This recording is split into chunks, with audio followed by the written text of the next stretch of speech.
యోహాను సువార్త 11వ అధ్యాయము 25వ వచనంలో, పునరుద్ధానము నేనే, జీవమును నేనే, నా యందు విశ్వాసం ఉంచిన వాడు చనిపోయినను బ్రతుకునని ప్రభువారు సవాలు విసిరారు. ఆయనలో పునరుద్ధానముందని, ఆయనలో జీవముందని నిరూపించటానికి లాజరు చనిపోయిన తర్వాత 4 దినముల తర్వాత ప్రభు అక్కడికి వెళ్ళి, లాజరు బయటికి రా అనగానే మృతుడైన లాజరు 4 దినములు ఉబ్బిపోయిన లాజరు మరలా పునరుద్ధానుడై బయటకు వచ్చాడు.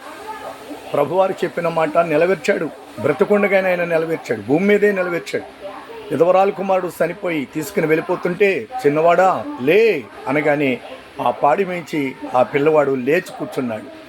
నాయరు కుమార్తె కూడా చనిపోయినప్పుడు ప్రభు అక్కడికి వెళ్ళి, చిన్నదానా అని పిలవగానే చనిపోయిన ఆ చిన్నది తిరిగి బ్రతికింది. యేసు ప్రభులో జీవం ఉంది. ఆయనే పునరుద్ధానుడు. చనిపోయి కుళ్ళిపోయిన ఎముకలనైనా, సమాధిలో నిద్రిస్తున్న అనేకులను ఆయన నోటి మాట చేత బ్రతికించగల శక్తి, సత్తగల దేవుడు ఆయనే. ఆయనందు విశ్వాసం ఉంచిన వారు చనిపోయినను బ్రతుకును. బ్రతికి ఇక్కడ ఎన్నడూ చనిపోడు. కాబట్టి ఆయన నిజమైన దేవుడిగా, ఆయనలో జీవం ఉందని, ఆయనలో శక్తి ఉందని, ఆయన సత్యస్వరూపుడు.